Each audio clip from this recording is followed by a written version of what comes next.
I'm sorry to replace Abuna David because he's sick. He's very sick, not only sick. So pray for him. And yesterday I was with Sayyidina Ambasarabian. He's apologizing to all of you who are supposed to come and greet you.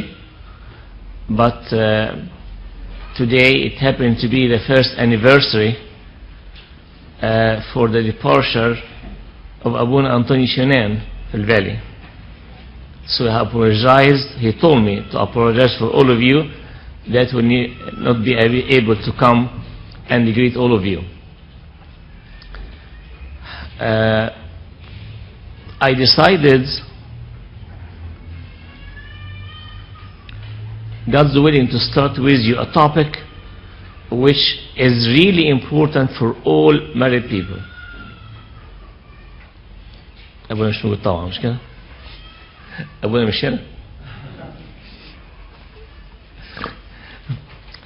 Name the Father, the Son, the Holy Spirit.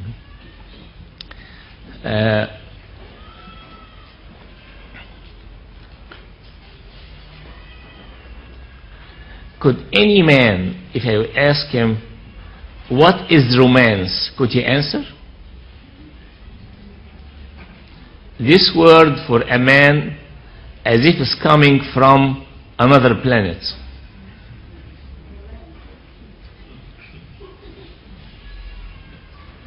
And even if I ask this word to all women, every woman will answer differently.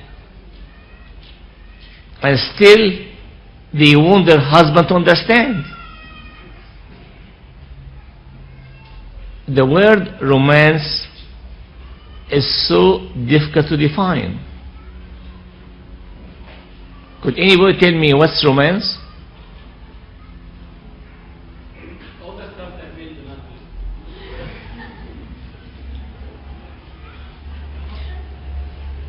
I did it before in Oxnard with a retreat. I remember the retreat was for the St. Athanasius Church, and all women who were in the hall, each one answered differently, because romance for every woman is different than another.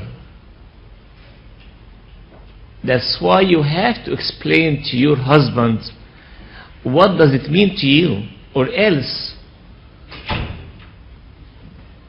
you could describe your husband by something which he doesn't like to hear.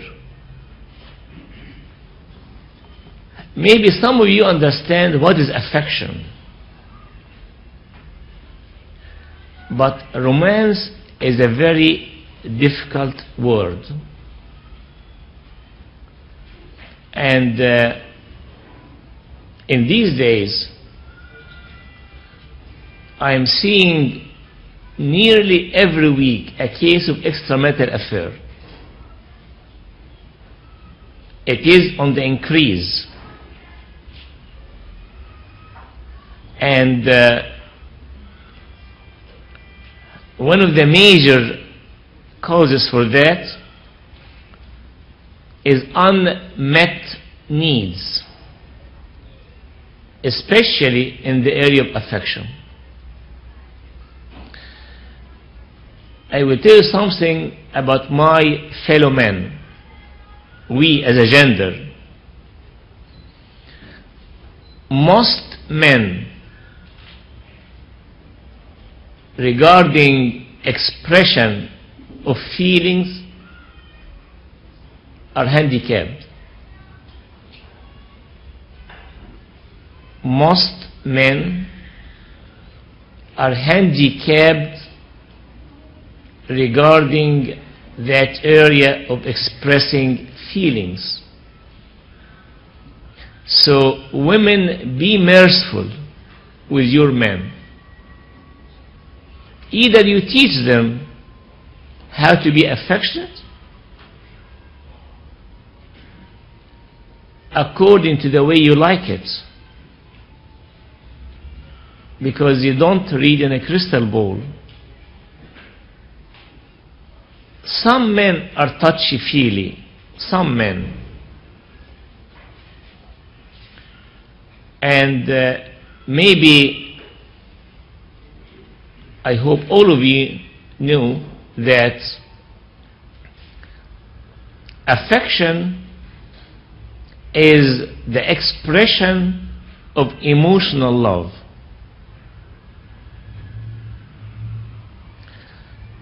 And maybe all of you have read or heard about the 5 languages of love, which I hate that book. I don't like it.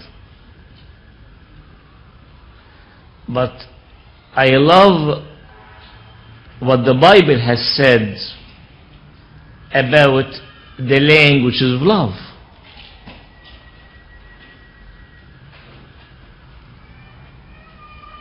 And the first, the prime language of love, expressed by the Holy Spirit in 1 Corinthians 7:3, is affection. And it's given to men as a commandment. God did not ask men, would you please render to your wife affection due her? He didn't say that. Or as in some of the verses, if possible, or if you can. But he said in verse 7:3, 1 Corinthians, husband, render to your wife affection due her, likewise wife to your husband. Which means it's a very important topic. Dr. Yusri maybe talked with you about verse 4 of the same chapter. Wife, you don't have authority over your own body but for your husband. Likewise, husband, you don't have authority over your own body but for your wife. I'm not going to talk about sexuality because Dr. Yusri covered that area. But the area of affection is so difficult for many men. And when I say most men are handicapped in that area, يعني,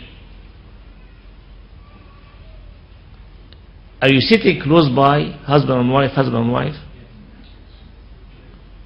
Any couple are not sitting close by? I need all of you to sit together, husband and wife, because everything would be now applying to all of you. I remember that topic I was discussing maybe 20 years ago in one of the states in the south, and the role play was done by the priest and his wife. I'm not going to do that today. And I'm going to discuss with you 5 issues. The title of the presentation is Communicating Emotions. And you will see the cover slide, Communicating Emotions.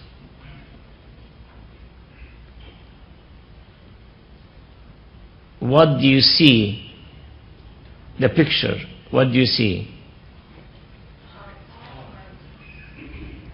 A husband and wife showing what? Show by their hand a heart.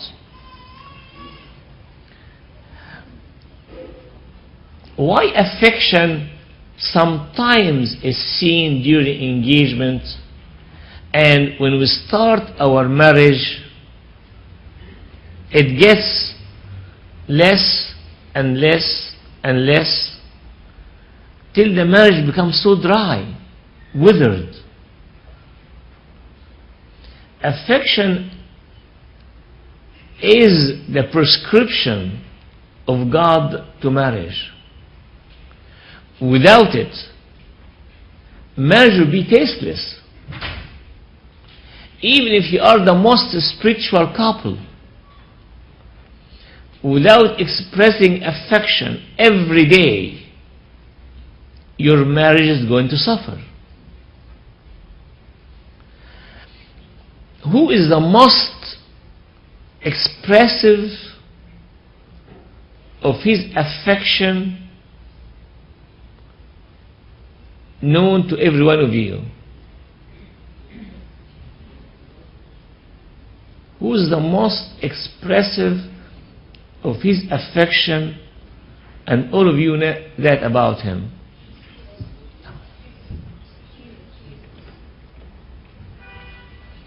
And in which book of the Holy Bible he was showing his expression of romance and affection to each one of you?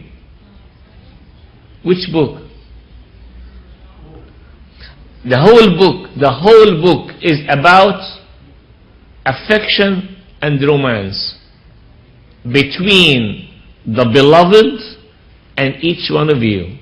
Then what that book is? Song of Songs. So in the first issue to be discussed, I will read with you some of the verses of that book to see how much the Lord is expressing his love to your soul and you to him. Because without being trained in that way, you will never be able to continue expressing affection to your spouse. You might start, but you will never continue. And the more every day you are involved with your heavenly beloved, you could express that to your spouse. This is the key. If you stop practicing that with your heavenly groom, you will never be able to express it to your earthly spouse. Because intimacy is primarily between each one of us and our heavenly bridegroom. He is training us for all kind and all aspects of the marital relationship. And through him, we could experience and express in our daily life our love to our spouses. There is no one, at least whom I know, who is really in love with the heavenly bridegroom and he doesn't know how to express love to his or her own spouse. Even if the original family from which he or she already came were dry families, not expressing, if he will get in that heavenly relationship with the heavenly groom, he can't stop himself from showing love to the spouse.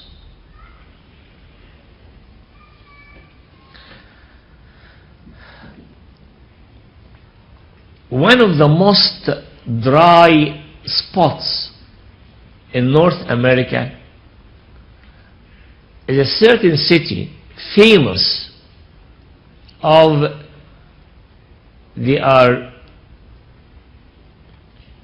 if you ask any bishop or priest like that area is very dry. You go there, people don't express to one another. They have fear of expression to one another. It happened that I was in a missionary church, a convention in that missionary church, and that I was discussing that topic, that particular topic, affection and romance. It was in a retreat area, and a couple met with me before in counseling, before the presentation. They were over 42, 43 years marriage. And the wife was complaining that love is already withered between her and her husband. After I finished that presentation, I asked them to go, each couple separately, for half an hour, to sit somewhere in nature in that retreat area. There was a river and a bridge. On the banks of the river and on the bridge, these scattered couples, what they were doing, just holding hands, looking to the water, remembering what was said in that session. After they have returned, that particular wife came to tell me, for the first time in my life, I enjoyed a romantic, loving moments with my husband after over 40 years of marriage. That's why when we will read from the book Song of Songs, this will be the entry to the subject by showing that relationship between God and us. And then I will go after that to expressing emotions to one another. So if any one of you have a Bible, you could read, but I think it will come to you on the screen. Who will read the Bible with me here? Yes. Song of Songs, which is Solomon's. Let him kiss me with the kisses of his mouth, for your love is better than wine, because of the fragrance of your good ointments. Your name is an ointment poured forth. Therefore the virgins love you. Draw me away, we will run after you. The king has brought me into his chambers. We will be glad and rejoice in you. We will remember your love more than wine. Thank you, but slower next time, a bit slower. Because every word of what you are reading needs meditation. Thank you so much for that part. These are the first 4 verses of chapter 1. A relationship between the soul and the heavenly bridegroom. For that soul, the love of the heavenly groom is better than wine, was meant. You could be drunk from that kind of love, which means you could find yourself, if you leave yourself within the hand of your groom, meditating, you will find yourself not only satisfied, but mesmerized, dazed, as if you are drunk. Do you remember someone in the Old Testament? She was accused by being drunk while she was praying. Yes, mother of Samuel. So in our relationship with the bridegroom, some could look to us as if we are drunk, because of the extreme love between you and the heavenly groom. And sometimes you keep silent. You can't utter a word. And your heart is full of peace and the security of love which He is going to give you. All your senses are working. You could smell the fragrance of Christ, the aroma of Christ. You could feel His love in you. Just uttering His word. It's like an ointment, a fragrance poured on you.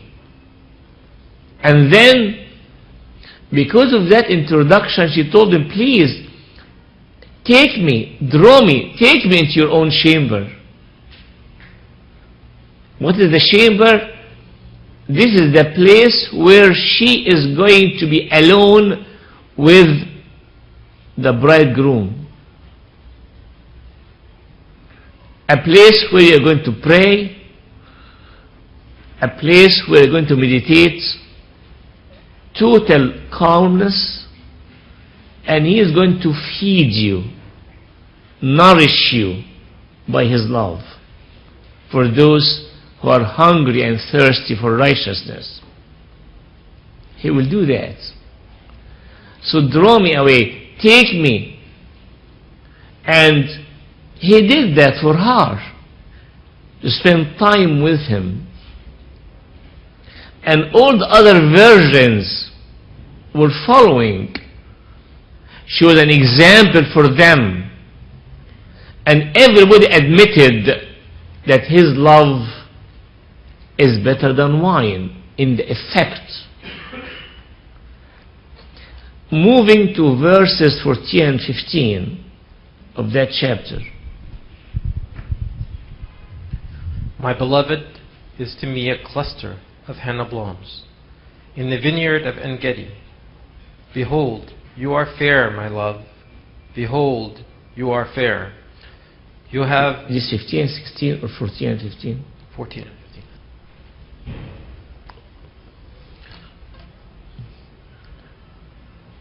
Should we go on to 16?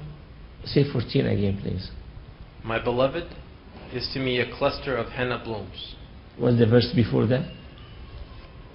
A bundle of myrrh is my beloved to me, that lies all night between my breasts. Is that number 13? Would you like it? Hmm? Chapter 1, verses 14 and 15. Okay. And what's number 12? Number 12. While the king is at his table, my vineyard sends forth its fragrance. Okay. Then he's talking about you and the heavenly groom. As long as you are in His presence, and by the way, His royal presence is inside each one of us. The throne of God is inside me and inside you. And as long as you focus with your mind and your feeling and your senses on Him who is in you, His fragrance will cover you all. The spikenard, her spikenard or his spikenard will fill her.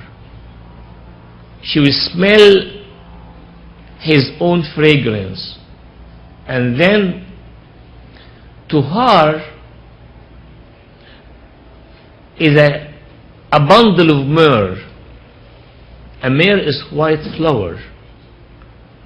She is holding the bundle of myrrh between her breasts.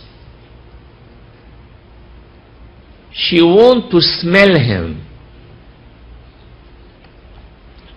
She wants to live with Him all the night, keeping Him on her chest, between her breast, very close to her heart. And other than that bundle of myrrh, the plant, the flowers of henna.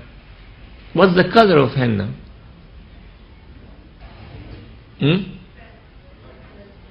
Red. So white and red. In these two verses for one another, the beloved to her was a bundle of myrrh or henna blooms, which means all the purity.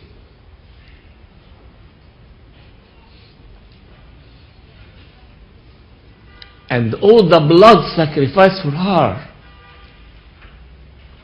She would love to keep it all the night, or to live on that all the night, holding her beloved. Holding not only physically, you can do that physically, but her mind and heart is fully focused on him.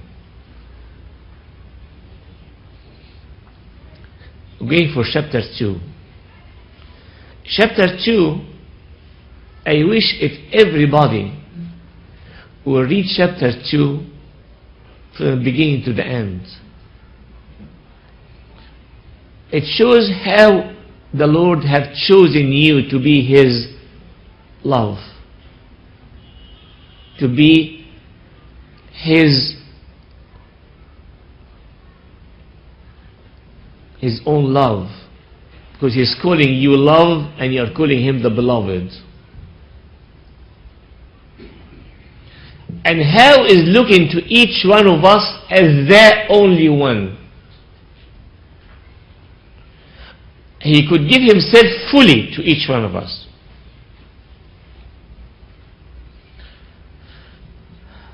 Starting verse 2. Continue to verse 4, then we'll continue, please.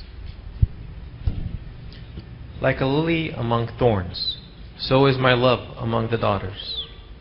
Like an apple tree among the trees of the woods, so is my beloved among the sons. I sat down in His shade with great delight, and His fruit was sweet to my taste. Thank you. So each one of us is like a lily, a flower. And the Lord is not seeing except you, because you are among thorns, which means others could be thorns and you are the only flower. He's totally focused in or to His own flower. Am I the one? Yes. He's telling you, you are the only lily to me, and everything is thorns. And you ask, could I be? Yes. I have chosen you to be my lily, my flower. And she will answer, and to me, you are the only fruit producing tree, the only apple tree among the trees of the wilderness, the trees which are not giving any fruit. And I love to sit protected by you, sit under your feet, in your shade, as if Christ is sitting on a chair and you are sitting on the floor under His feet. And His fruit, which is His word, is very tasty to your mouth. This is how He is expressing to you, and I'm expressing to Him that He is only one to me, and you are the only one to Him. Let's continue, please. Number 4. He brought me to the banqueting house, and in His banner over me was love. What is the banqueting house?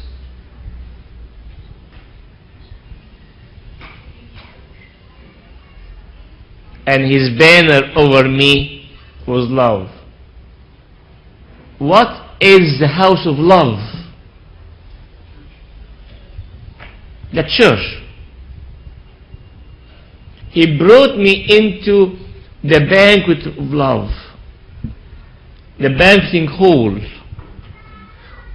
and you and him alone, he and I, he took me in, and he's saying, now we are in love.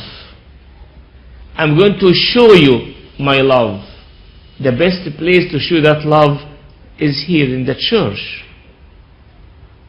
where he's going to offer you his body and blood. After that, please. Sustain me with the cakes of raisins. Refresh me with apples. For I am- Sustain me with cakes of raisin. The raisin from which you got the wine, which means sustain me with your blood. Refresh me with the apple, with your word. For I am love sick. Would you imagine someone is sick from the love? It's so saturated by love. You could be sick by infections, sick by germs, but love sick, a word which means you are fully saturated by his love. Getting more to see how the affection and the romance the Lord is giving each one, the lily, the only lily. Yes? His left hand is under my head, and his right hand embraces me. I charge you, O daughter of Jerusalem, by the gazelles of the doors, by the gazelles, or by the does of the field, gazelles. That position, his left hand under my head, his right hand or arm embracing me, which means he's supporting my head. He's supporting my head with all the thoughts in it. He's telling me, I am supporting your head, don't worry. I will give you peace, don't worry. As the Lord is supporting the head of the church, who is the head of the church? The patriarch.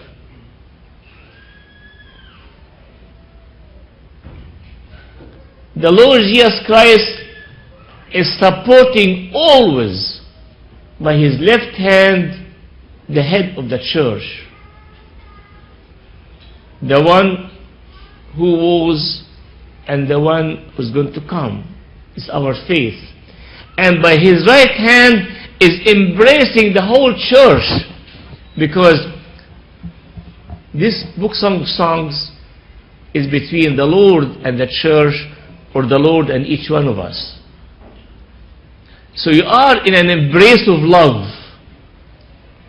And then in that situation, you don't want to listen to anybody. You don't want to listen to a phone, somebody talking to you. You are so enchanted by his love, by the embrace of love, which is giving you calmness, security, peace, and you are telling everybody, please get away. I want to stay with him in a prayer, in a Bible reading, in meditation. I want to stay with him till it pleases, till he will tell me, now it's sufficient for you. I give you a dose of love. You could get out now. Get to your life. But when I am enjoying him, I don't want anybody to disturb me. This is the meaning of it. we're still talking about romance, which you will know that romancing God in nature and in His creation is the key, is the real key for the whole book and for our life. Real romance is to go with Christ or anyone whom you love in nature.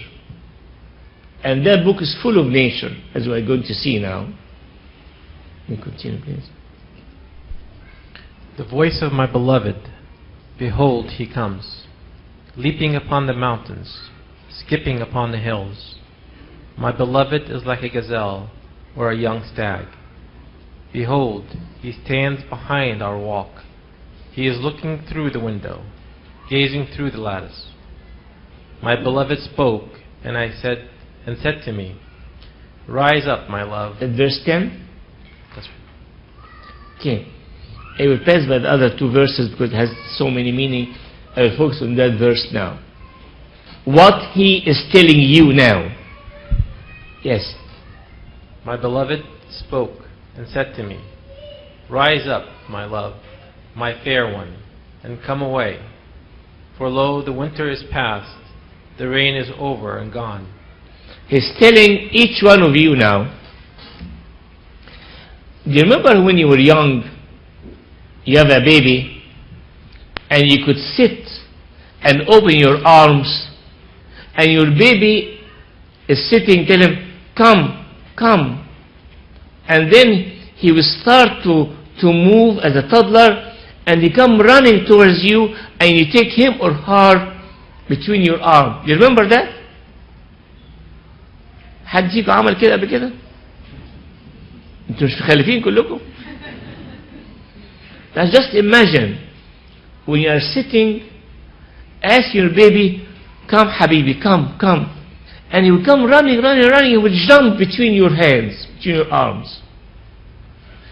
Maybe he was playing. Maybe he was busy doing something.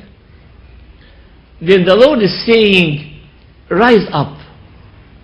Rise up, my love, my fair one, and come away, come to me. And he's opening his arms, and he's telling you, the winter is past. The rain is gone, it's over and gone. The rain and the winter of your spiritual life is not anymore. You are here with me, and I'm going to show you how good is the spring of your spiritual life. الربيع بتاع الحياة الروحية بتاعتكم. He will continue describing now. After you rush, you stand up from whatever you are doing. Forget about whatever you are doing. Why? Because asking you, rise up, my love, my fair one, and come to me. He will start to show me everything around me now. The flowers appear on the earth. The time of singing has come, and the voice of the turtle dove is heard in our land. The fig tree puts forth her green figs, and the vines with the tender grapes. Give a good smell. Rise up, my love, my fair one, and come away. Thank you.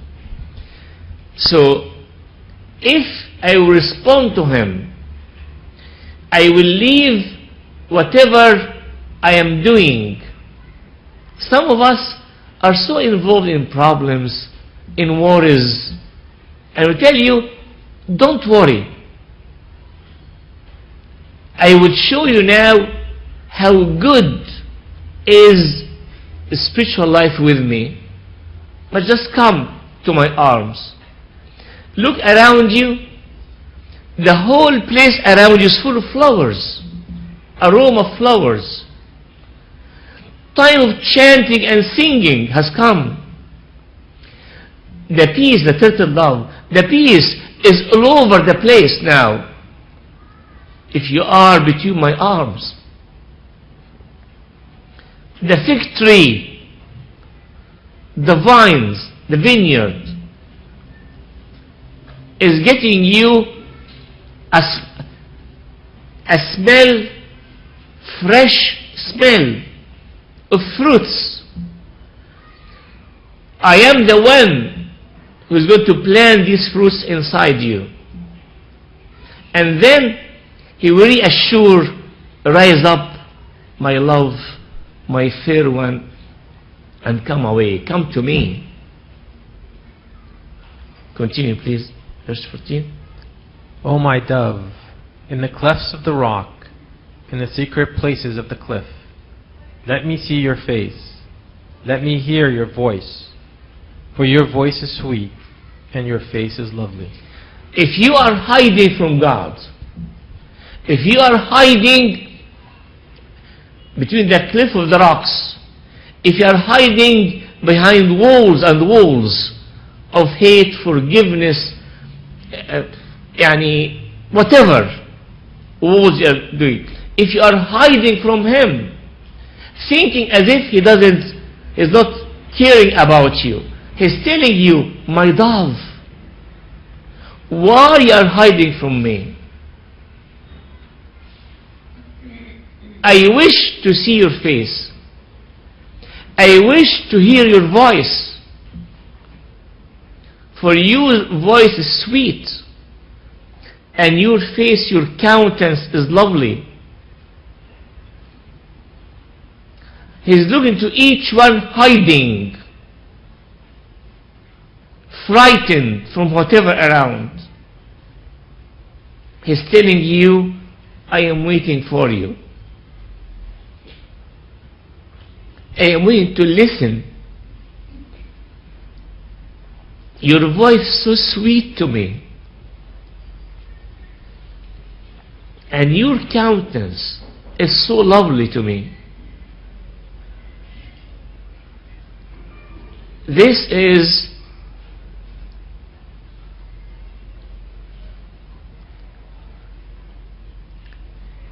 a love song between the heavenly groom and each one of us. Sorry, I will go over to chapter 4. Chapter 4. Just verse 7. Verse 7, the 11 and 12. To see also how He is looking at each one of us.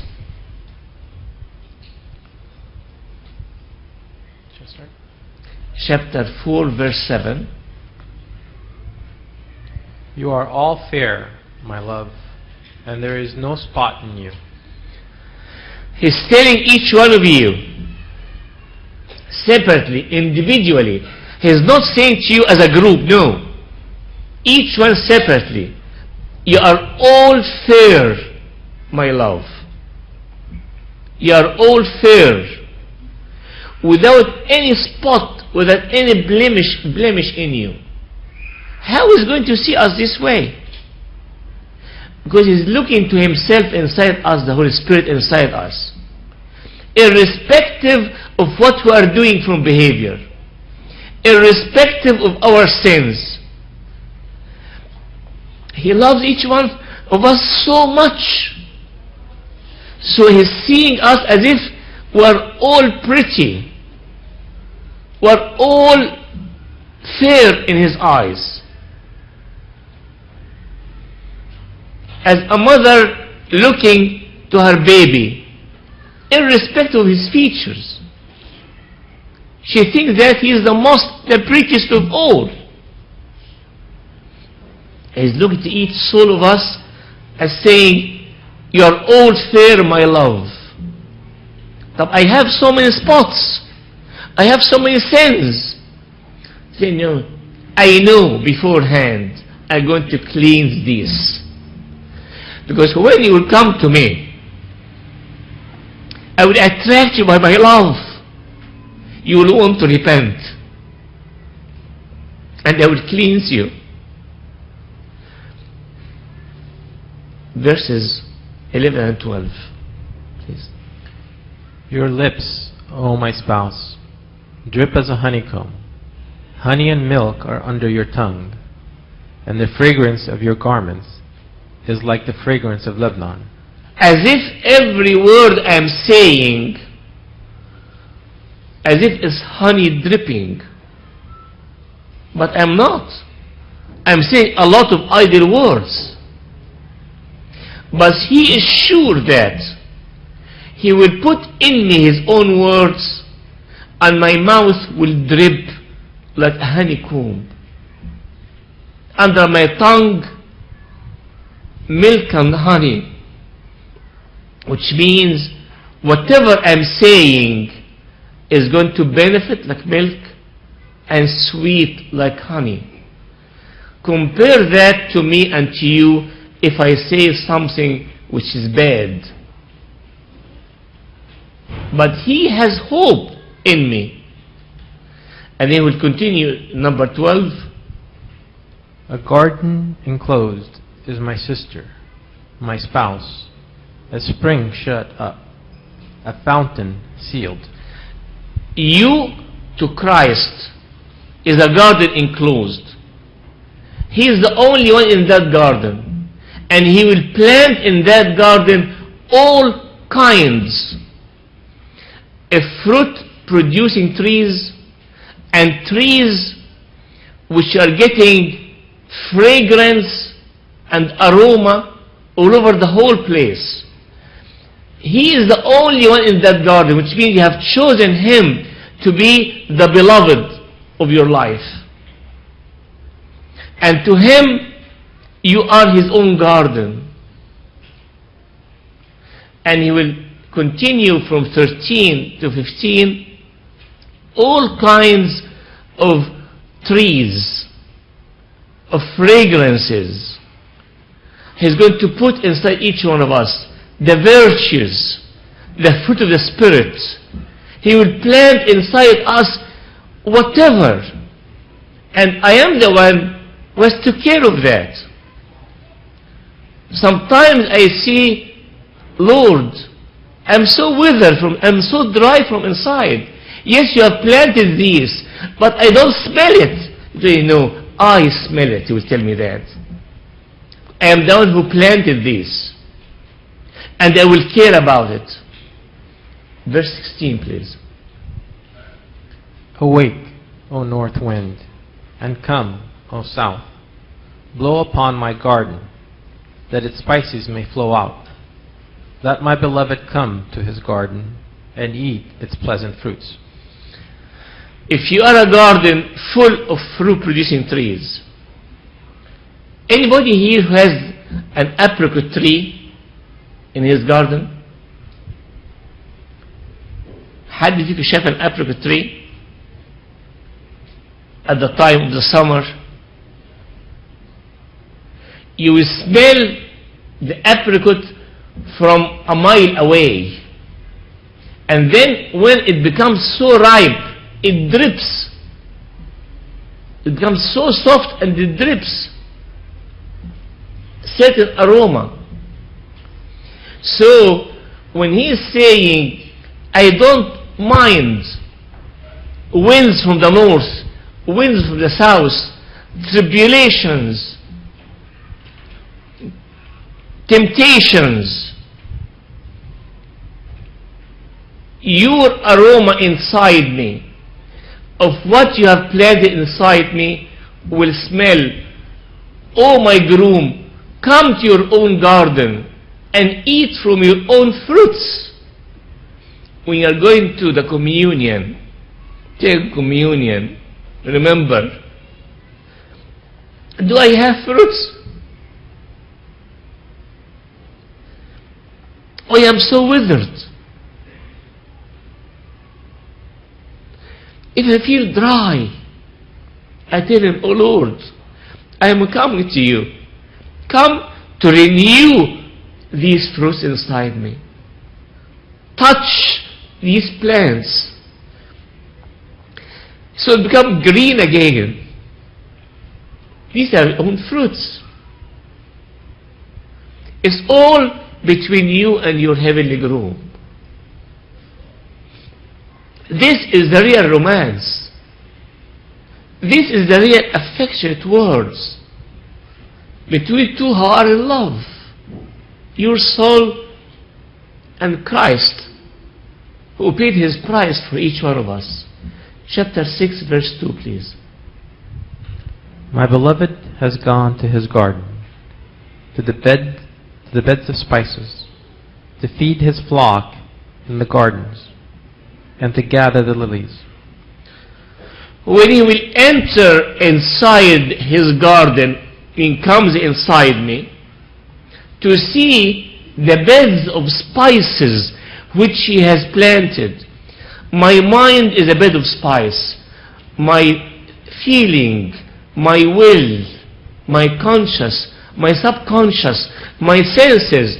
In the baptism, he planted these as bed of spices, smells his aroma. Then he is coming to see how it looks like, these beds of spices. He will come and gather the lilies. But he will pass by all these components inside me to see how it is smelling. I think of myself, how my mind is smelling now. My feelings, my behavior, my senses, my will, my value system, my conscious, my subconscious, which is full of what? Is it all beds of spices? If not, I will cry and tell him, oh Lord, come to your own garden and revive these beds of spices by your own Spirit. Chapter 7, please, 10 to 12. I am my beloved's, and his desire is toward me. Come, my beloved, let us go forth to the field. Let us lodge in the villages. Let us get up early to the vineyards. Let us see if the vine has budded, whether the grape blossoms are open, and the pomegranates are in bloom. There I will give you my love. There I give you my love. That soul is sure that I am for my beloved, and his desires towards me. He desires me always. He desires my love, and all his desires are towards me. Now, let me go with you, my beloved, to the village. Let us spend the night there together. And very early in the morning, let us go to the field of service. There, I will see all the plants which you have planted. I will see the fruits, the harvest, and all of them are smelling so nice. And between those trees, between those people, between those harvests, I will give you my love. This is for servants who go with Christ, visiting somewhere, ministering, missionary work. And that will give my love. The last two verses, chapter 8, verse 6 and 7, please. Set me as a seal upon your heart, as a seal upon your arm.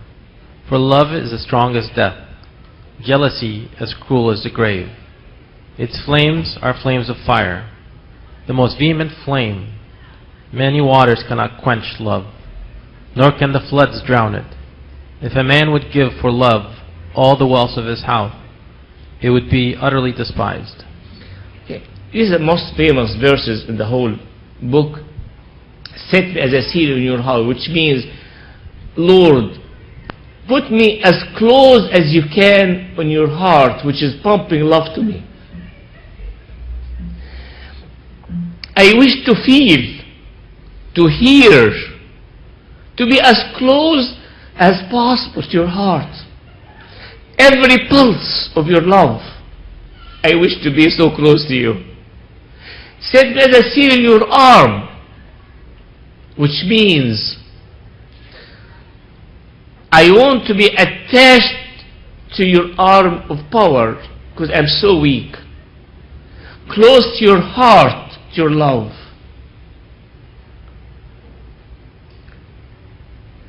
Love is so strong, like death, which means if you are really in love, real love, love could come as an attack. You'll be lovesick. And the Lord is so jealous of His love. If I look right or left to a sin, He's so jealous. The love, the genuine love of Jesus Christ, you can't equate it to the whole treasures of the whole world. It's utterly despised. Now we have finished that part. I think after all that, I wish not to go to the rest of the presentation. But this is the reality of affection and romance.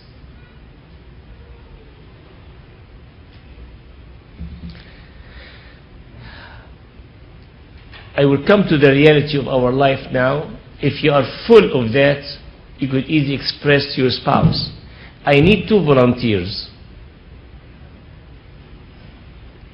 to come to me here, and I will show to all of you how to express affection between spouses.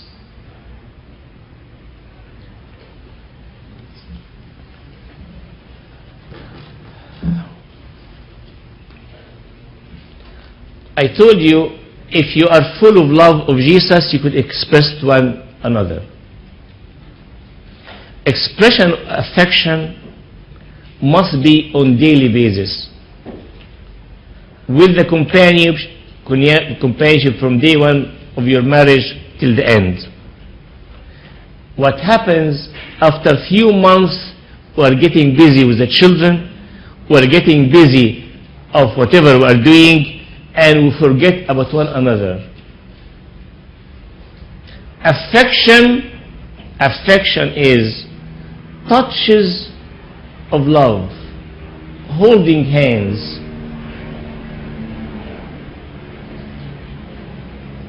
I wish if you could see them doing that.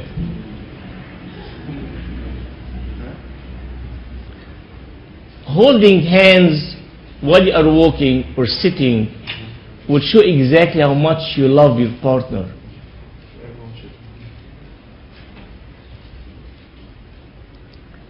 An arm around the shoulder. Please respect those who are making that role play for you, at least to remind you what you are supposed to do every day.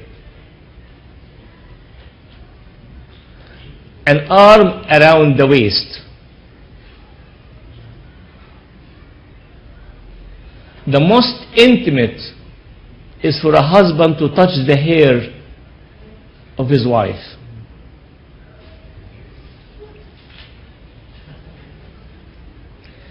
If they are sitting close by on a love seat, holding hands or arm around the shoulder, or touching one another genuinely, non-sexual touches, will show them that we are for one another. The more they are filled with Christ, the more they could express. Read the Bible, pray, you will find yourself all over your own spouse. Try it. Kissing, hugging, cuddling. Between two spouses who are in love is different so much than a casual hug. Show them, please, two who are in love, how do they hug one another? Please. Hugging, there must be a certain number of seconds, which means I do that. 1, 2, 3, 4, 5, and they are still in the hug. It cannot be 1 second. And see their hands if they are hugging. the hands are showing on the back that I mean what I'm doing. A genuine kiss between two who are in love must also carry the same number of seconds. It can't be 1 second. A kiss between two spouses who are in love and a hug between two spouses who are in love is enjoyable. Do it as much as you can every day. Because if you don't do it, your love will wither. Thank you so much.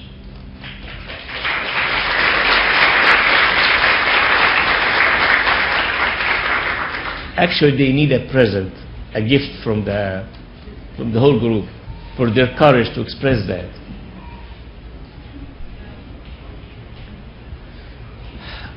There's something called TFA. What is TFA?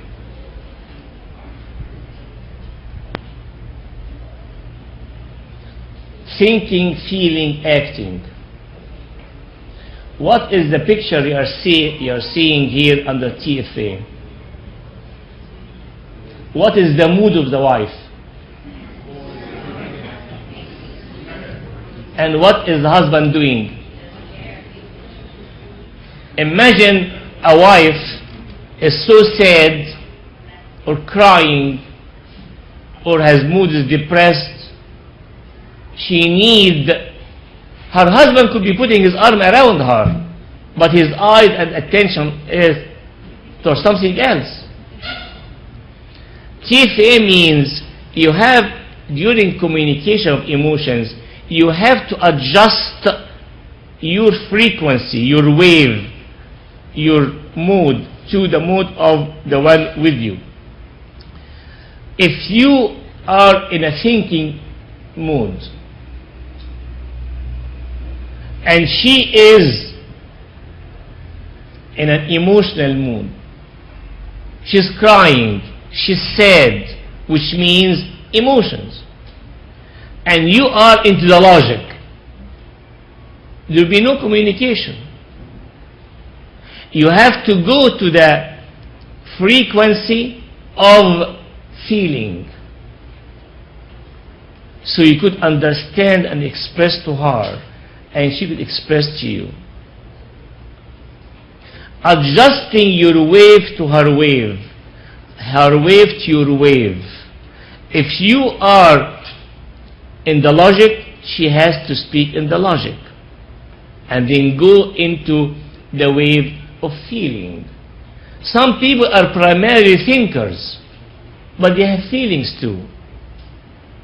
Some people are primarily feelers, but also they could think.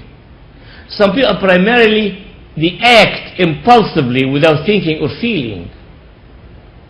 But most of us, they think or feel, then act.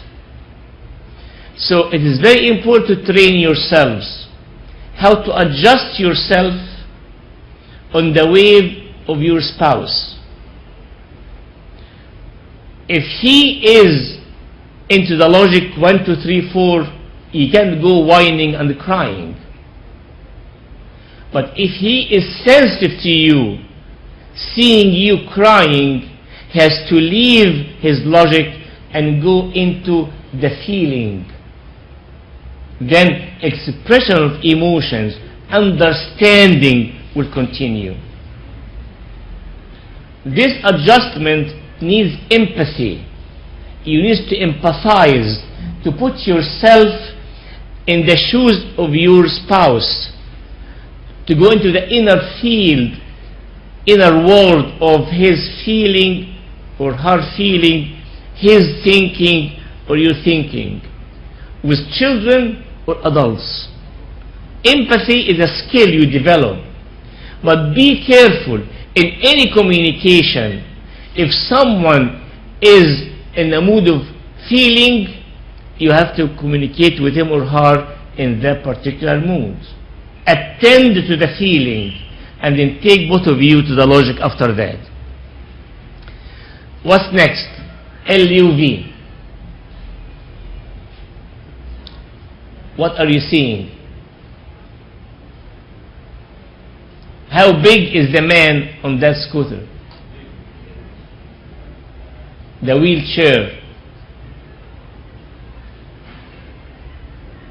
Do you see the picture? How big? Skinny?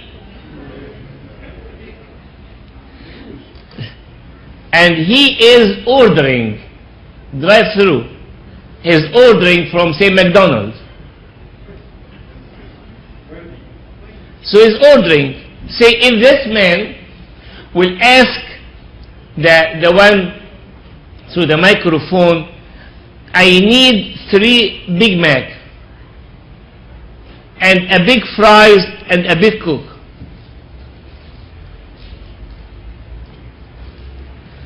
The one inside could tell him, sir, you are so obese,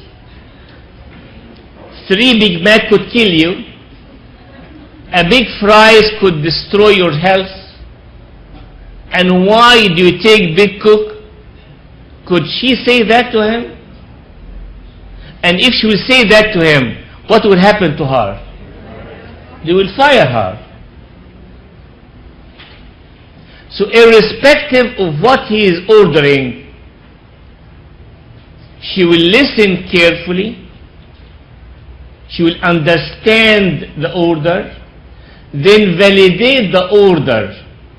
Sir, that you have ordered 3 Big Mac, 1 big fries, 1 big Coke. Please go to the other window and you will get it. In our life, if someone will ask his spouse, would you please make me a cup of coffee? And she will tell him, no, I can't. It's a hazard for your health. I can't make you coffee. Okay. Would you please, I am interested to cook for me potato today. Say, okay. And then she will cook molokhaya. Does this mean that she listened, understood, and validated? No. If I ask for a coffee, and then my wife would tell me, what kind? Do you prefer decaf or ordinary coffee? What kind of sweeteners? What kind of a creamer? She's listening, understanding, then validating. Yes, you want such and such and such, I will do it for you. No misunderstanding. Understanding the feeling, the need. That's why in some of us, in our communication of emotions, sometimes we don't listen, understand, and validate. If we go according to that, there will be no misunderstanding. What is the primary language of biblical love? What is the primary language in the Bible about love? It's in front of you. 1 Corinthians 7:3 means, husband, render to your wife affection due her, likewise wife to your husband. The prime language, number 1 language of love in the Bible is affection. It's number 1. He's asking each one of us to do it. Asking the man first. He has to be trained, and also the wife will give him the same. One of the languages. Another language. What is the middle? Husband, love your wife as Christ loved the church and he gave himself for her. Ephesians 5:25. which means giving and sacrifice. It's a language. Please don't marry unless you are a giver, not a taker. If you insist to take, you will not have a good marriage. Satisfy the needs of others before your own. And what's the third picture? Christ doing what? Washing the feet. John 13. We call it ministry of washing the feet. Giving must be in humility. If you love, you wash the feet of those whom you love. You mean must be humble, not arrogant. A language of love. Apply the last verse. Apply Matthew 25 verse 35 and 36. I was hungry and you gave me food. I was thirsty, you gave me a drink. I was a stranger, you took me in. I was naked, you clothed me. I was sick, you visited me.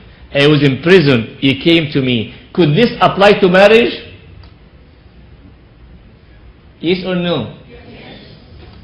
How many times did you feel stranger in your home? How many times you felt that you are thirsty and hungry for love or a good word? How many of you are saying from their heart, I love you, every day to their spouses? Do you wish to hear? Your children wish to hear that also. How many felt that I need to be covered up? I did something wrong. I need my partner to cover me up. Yustur alayya. I don't want him or her to go and spread the news about what I have done wrong. How many times I feel emotionally and spiritually sick? I need someone to visit me and take my hand. How many of you sometimes feel that they are imprisoned in their homes? Do you want to go out? Do you want some freedom? Do you want some time for themselves? This could apply to. Last issue, house on the rock. The house on the rock. The word seats, I'm not going to explain that program. It is a full program to rekindle any marriage which is withered. The word, the acronym SEATS means S stands for spiritual, E for edification, which is positive communication, A for affection, T for tenderness, genuine touch and time spent together, S for sexuality. That house built on the rock. Each house could be one of the two spouses. Built on the rock of Christ. It has so many floors, that house. The first floor is the spiritual. The one after is the positive communication, and then the affection, then the tenderness, then sexuality. What's outside superficial could be sexuality, but deep attached to Christ is the spiritual life. God, Jesus, will gather two homes together, built on the rock. He'll gather them close, then He will put them together. And He gradually will demolish the walls between the fifth floor and fifth floor. Fourth, gradually, which means uniting the two together. From outside, one is brick, other is white. Individuality is kept. But from inside, the Lord is uniting the two together. And both based on the rock. How to build your house on the rock? It needs digging and find yourself till you reach the rock put the foundation and start building. That program, each letter means exercises which could revive your love. It needs 1 hour by itself. But this is, I assure you, there is hope for those whom their love is withered. There is hope for each one in that program. Thank you so much.